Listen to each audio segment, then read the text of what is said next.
Iran మరియు ఇస్రాయెల్ మధ్య యుద్ధం తారాస్థాయికి చేరుకుంది. ప్రపంచం రెండుగా విడిపోయింది. ఒకవైపు అమెరికా తన మిత్రదేశాలతో కలిసి ఇరాన్ను అణిచివేయాలని చూస్తోంది. మరోవైపు చైనా, రష్యా తమ ప్రయోజనాల కోసం పావులు కదుపుతున్నాయి. ఇటువంటి సమయంలో భారత్ చాలా విభిన్నంగా వ్యవహరిస్తోంది. ముఖ్యంగా హిందూ మహాసముద్రం మరియు అరేబియా సముద్రంలో భారత్ తన పట్టుని నిరూపించుకోవాల్సిన సమయం వచ్చింది. ఈ క్రమంలోనే కొచ్చి షిప్యార్డ్కి ఒక అతిథి వచ్చాడు. అదే IRIS లావన్. ఇది ఇరాన్ నౌకాదళానికి గుండెకాయ లాంటిది. దీన్ని మరమ్మత్తు చేయడం అంటే అమెరికా కోపానికి గురి కావడమని అందరికీ తెలుసు. కానీ భారత్ దేనికి వెరవలేదు. IRIS లావన్ అంటే ఏదో చిన్నపాటి ఓడ కాదు. ఇది ఒక యాంఫీబియస్ వార్షిప్. అంటే దీని ప్రత్యేకత ఏంటంటే ఇది సముద్రంలో ప్రయాణిస్తూనే నేరుగా భూమి మీదకి ట్యాంకుల్ని, సాయుధ వాహనాల్ని మరియు వందలాది మంది సైనికుల్ని పంపగలదు. యుద్ధ సమయంలో ఒకే దేశంపై దాడి చేయడానికి ఇది అత్యంత శక్తివంతమైన ఆయుధం. అటువంటి నౌక దెబ్బతిన్నప్పుడు ప్రపంచంలో ఏ దేశం కూడా దానికి సహాయం చేయడానికి ముందుకు రాలేదు. ఎందుకంటే అమెరికా ఆంక్షలు అలా ఉన్నాయి. కానీ భారత్ తన కొచ్చి షిప్యార్డ్ తలుపులు బార్లా తెరిచింది. మన ఇంజనీర్లు రాత్రి పగలు కష్టపడి ఆ యుద్ధ నౌకకి కొత్త ప్రాణం పోశారు. ఇది మన మేక్ ఇన్ ఇండియా మరియు సర్వీస్ ఇన్ ఇండియా సత్తాకు నిదర్శనం. ఈ యుద్ధ నౌకలో 183 మంది ఇరాన్ క్రూ మెంబర్లు ఉన్నారు. వారు గత కొన్ని నెలలుగా మన కొచ్చిలోనే ఉన్నారు. యుద్ధ సమయంలో వారు ఇక్కడ ఉండడం అనేది అంతర్జాతీయంగా పెద్ద చర్చకు దారితీసింది. అమెరికా ఏమనుకుంటుంది, ఇస్రాయెల్ ఏమనుకుంటుంది అని ప్రపంచం భయపడింది. కానీ భారత్ మాత్రం వారికి అతిథి దేవోభవ అన్నట్టుగా ఆశ్రయమిచ్చింది. ఈ 183 మంది నావికులు కేవలం సైనికులు మాత్రమే కాదు, వారిప్పుడు ఇరాన్లో భారతదేశానికి రాయబారులుగా మారబోతున్నారు. వారు కొచ్చిలో ఉన్న సమయంలో భారతీయ సంస్కృతిని, మన ఆతిథ్యాన్ని దగ్గరుండి చూశారు. యుద్ధం చుట్టుముట్టిన వేళ తమ ప్రాణాల్ని, తమ నౌకను కాపాడిన దేశంగా భారత్ వారి గుండెల్లో నిలిచిపోతుంది. ఇప్పుడు వారు సురక్షితంగా తమ స్వదేశానికి తిరిగి వెళుతున్నారు. భారత్ మరియు ఇరాన్ మధ్య సంబంధాలు నిన్న మొన్నటివి కావు. ఇవి కొన్ని వేల ఏళ్ల నాటివి. పురాతన సింధు నాగరికత కాలం నుంచి మన మధ్య వాణిజ్యం సాగుతోంది. పర్షియన్ సంస్కృతి ప్రభావం మన భాషలపై, ఆహారంపై మరియు కళలపై ఎంతో ఉంది. భారత్ ఇరాన్లోని చాబహార్ ఓడరేవులో భారీ పెట్టుబడులు పెట్టింది. ఇది పాకిస్తాన్ని తప్పించి భారత్ సెంట్రల్ ఆసియా మరియు రష్యాకి చేరుకోవడానికి ఒక గేట్వే లాంటిది. ఇరాన్ గనక అస్థిరంగా ఉంటే భారత్ యొక్క ఈ వ్యూహాత్మక ప్రయోజనాలు దెబ్బతింటాయి. అందుకే ఇరాన్ని కాపాడుకోవడం భారత్ యొక్క బాధ్యత మరియు అవసరం కూడా. అమెరికా ఎప్పుడూ తన శత్రువుల మీద ఆంక్షలు విధిస్తుంది. ఇరాన్ విషయంలో కూడా అదే జరిగింది. అయితే భారత్ ఎప్పుడూ తన విదేశాంగ విధానంలో ఒకరి మాట వినే దేశం కాదు. దీన్నే మనం స్ట్రాటజిక్ అటానమీ అంటాం. అంటే మన ప్రయోజనాల దృష్ట్యా మనం ఎవరితో స్నేహం చేయాలి, ఎవరితో వ్యాపారం చేయాలి అనేది మనమే నిర్ణయించుకుంటాం. కొచ్చిలో IRIS లావన్ మరమ్మతులు జరగడం అమెరికాకు ఒక బలమైన సందేశం. మేం మీ మిత్రులమే కావచ్చు, కానీ మా పాత స్నేహితుల్ని మేము వదులుకోమని భారత్ చెప్పకనే చెప్పింది. వాషింగ్టన్ మరియు బీజింగ్ ఈ పరిణామాల్ని గమనిస్తూ షాక్లో ఉన్నాయి. చైనా ఎప్పుడూ ఇరాన్ని తన గుప్పెట్లోకి తీసుకోవాలని చూస్తుంది. ఇరాన్ కష్టాల్లో ఉన్నప్పుడు దానికి అప్పులిచ్చి దాని వనరులను దోచుకోవాలని చైనా స్కెచ్ వేసింది. కానీ భారత్ మానవత్వంతో మరియు వృత్తి నైపుణ్యంతో చేసిన ఈ పని చూసి చైనా అవాక్కైంది. ఇరాన్కి ఇప్పుడు ఒక విషయం స్పష్టమైంది.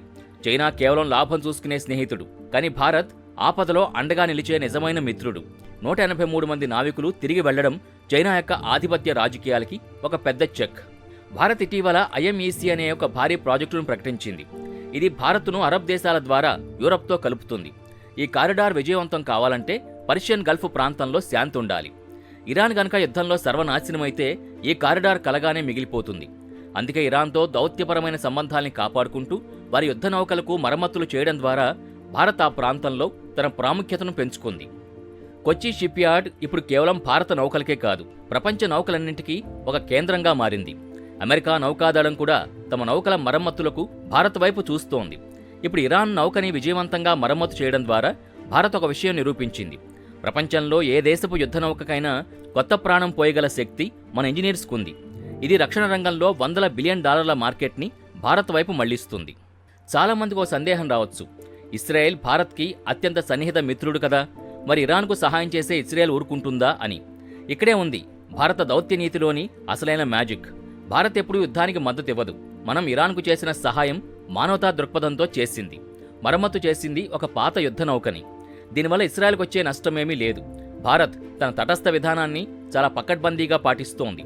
ఇస్రాయెల్కి రక్షణ పరికరాల్ని సరఫరా చేస్తూనే ఇరాన్కు అవసరమైన సాంకేతిక సాయం అందిస్తూ మధ్యవర్తిగా ఎదుగుతోంది. ఈ 183 మంది క్రూ మెంబర్ల కుటుంబాలు ఇరాన్లో ఎంతో ఆందోళనతో ఎదురుచూస్తున్నాయి. యుద్ధం అంచునున్న దేశంలో తమ వారు క్షేమంగా తిరిగి రావడం అనేది ఒక అద్భుతం. కొచ్చి నుంచి వారు వెళుతున్నప్పుడు భారతీయ అధికారులకి సెల్యూట్ చేసి కృతజ్ఞతలు తెలిపారు. ఈ దృశ్యాలు సోషల్ మీడియాలో వైరల్ అవుతున్నాయి. భారత్ మమ్మల్ని చంపడానికి సిద్ధంగా ఉన్న యుద్ధం నుంచి కాపాడింది అని ఒక ఇరాన్ నావికుడన్న మాటలు ప్రతి భారతీయుడికి గర్వకారణం. ఇది కేవలం దౌత్యనీతి కాదు, ఇది మన దేశపు సంస్కారం. భారత్ ఇరాన్ నుంచి ముడి చమురుని కొనుగోలు చేయాలని ఎప్పటినుంచో చూస్తోంది. అమెరికా ఆంక్షల వల్ల ఇది కొంతకాలంగా నిలిచిపోయింది. అయితే ఇప్పుడు జరిగిన ఈ సాన్నిహిత్యం వల్ల భారత్ మరియు ఇరాన్ తమ వాణిజ్యాన్ని రూపాయల్లో జరిపే అవకాశం పెరిగింది. ఇది డాలర్ మీద మనం ఆధారపడ్డాన్ని తగ్గిస్తుంది మరియు మన ఆర్థిక వ్యవస్థను బలపరుస్తుంది. కొచ్చిలో జరిగిన ఈ సంఘటన తర్వాత ప్రపంచం భారత్ని ఒక సరికొత్త కోణంలో చూస్తోంది. మిడిల్ ఈస్ట్ సంక్షోభాన్ని పరిష్కరించగల ఏకైక శక్తి భారత్ అని అందరికీ అర్థమవుతోంది. ఇరాన్కు భారత్ అంటే నమ్మకం ఉంది, ఇస్రాయెల్కు భారత్ అంటే స్నేహం ఉంది, అమెరికాకు భారత్ అంటే గౌరవం ఉంది. రాబోయే రోజుల్లో ఇరాన్ మరియు పశ్చిమ దేశాల మధ్య చర్చలు జరపాలంటే అది న్యూఢిల్లీ వేదికగానే జరగచ్చు. కొచ్చి షిప్ యార్డ్ కేవలం ఓడల్ని బాగు చేసే చోటు మాత్రమే కాదు, అది విడిపోయిన దేశాల్ని కలిపే వేదికగా మారబోతోంది. ఫ్రెండ్స్, ఇరాన్ యుద్ధ నౌక IRIS లావన్ కొచ్చి నుంచి వీడ్కోలు తీసుకుంటోంది. కానీ అది వెళుతూ వెళుతూ భారత్ మరియు ఇరాన్ మధ్య చెక్కు చెదరని స్నేహబంధాన్ని నిర్మించి వెళ్ళింది. 183 మంది నావికుల ప్రాణాల్ని కాపాడడం ద్వారా, అమెరికా ఆంక్షల్ని ధిక్కరించి ఒక దేశానికి అండగా నిలవడం ద్వారా భారత్ తన విశ్వరూపాన్ని చూపించింది. ఇది 21వ శతాబ్దపు భారత్. ఇది ఎవరికీ లొంగదు, ఎవరికీ భయపడదు, కేవలం ధర్మం మరియు న్యాయం వైపు మాత్రమే నిలబడుతుంది. కొచ్చిలో జరిగిన ఈ విజయ గాథ మనందరికీ గర్వకారణం. ఇక్కడ మనకు మనం ఒక ప్రశ్న వేసుకోవాలి. అసలు ఇరాన్ తన అత్యంత విలువైన యుద్ధ నౌకను రిపేర్ చేయడానికి రష్యాకో లేదా చైనాకో ఎందుకు పంపలేదు? కేవలం భారత్నే ఎందుకు ఎంచుకుంది? దీని వెనుక ఒక బలమైన కారణం ఉంది. రష్యా ప్రస్తుతం ఉక్రెయిన్ యుద్ధంలో తలమునకలై ఉంది. చైనా విషయానికొస్తే వారు టెక్నాలజీని ఇస్తారు, కానీ ఆ నౌకలోని రహస్యాల్ని దొంగిలిస్తారనే భయం ఇరాన్కుంది. కానీ భారత్ అలా కాదు. మన దేశం యొక్క ట్రాక్ రికార్డ్ చాలా క్లీన్. మనం ఎవరికీ వెన్నుపోటు పొడిచే రకం కాదు. అందుకే ఇరాన్ కళ్ళు మూసుకుని భారత్ను నమ్మింది. కొచ్చి షిప్ యార్డ్కు ఒక ప్రత్యేక చరిత్ర ఉంది. భారతదేశపు మొట్టమొదటి స్వదేశీ విమానవాహక నౌక INS విక్రాంత్ ఇక్కడే రూపుదిద్దుకుంది. అంటే ప్రపంచంలోనే అత్యంత సంక్లిష్టమైన యుద్ధ యంత్రాల్ని నిర్మించగల సత్తా మన ఇంజనీర్స్కు ఉందని ప్రపంచానికి ముందే తెలుసు. ఇప్పుడు IRIS లావన్ వంటి విదేశీ యుద్ధ నౌకకి కొత్త ప్రాణం పోయడం ద్వారా భారత్ ఒక స్పష్టమైన సందేశం ఇచ్చింది. మీరు యుద్ధం చేయాలనుకుంటే మీ ఇష్టం, కానీ మీ నౌకలకి రిపేర్లు కావాలంటే మాత్రం ఇండియాకే రావాలి అని. దీనివల్ల రాబోయే రోజుల్లో గల్ఫ్ దేశాలన్నీ తమ రక్షణ బడ్జెట్లో ఒక పెద్ద భాగాన్ని భారత్ వైపు మళ్లించడం ఖాయం. చైనా విధానం ఎలా ఉంటుందంటే, ఒక దేశం కష్టాల్లో ఉంటే దానికి భారీగా అప్పులిచ్చి చివరికి ఆ దేశంలోని ఓడరేవుల్ని ఆక్రమిస్తుంది. శ్రీలంకలోని హంబంతోట విషయంలో మనం ఇదే చూశాం. కానీ భారత్ అలా చేయదు. మనం 183 మంది ఇరాన్ నావికులకి ఆశ్రయం ఇచ్చాం. వారి నౌకని బాగు చేశాం. వారు తిరిగి వెళుతున్నప్పుడు కేవలం ఒక ఓడని మాత్రమే తీసుకువెళ్లడం లేదు, కొన్ని వేల మంది భారతీయుల ప్రేమని, గౌరవాన్ని వెంట తీసుకెళ్తున్నారు. ఈ హ్యూమన్ టచ్ చైనా దగ్గర లేదు. అందుకే ఆసియా ఖండంలో భారత్ అంటే అందరికీ అంత నమ్మకం. అమెరికా ఎప్పుడూ ఇరాన్కి సహాయం చేసే దేశాల మీద ఆంక్షలు విధించి బెదిరిస్తుంది. కానీ భారత్ విషయంలో వాషింగ్టన్ మౌనంగా ఉండిపోయింది. ఎందుకంటే 2026 నాటి ప్రపంచంలో భారత్ లేనిదే ఏ దేశం కూడా మనుగడ సాగించలేదు. చైనాను ఎదుర్కోవాలంటే అమెరికాకు భారత్ తోడు ఖచ్చితంగా కావాలి. అందుకే మన మీద ఒత్తిడి తెచ్చే సాహసం అమెరికా చేయలేకపోయింది. ఇది ప్రధాని మోదీ విశ్వమిత్ర దౌత్యనీతికి దక్కిన అతిపెద్ద విజయం. మీకేమనిపిస్తుంది?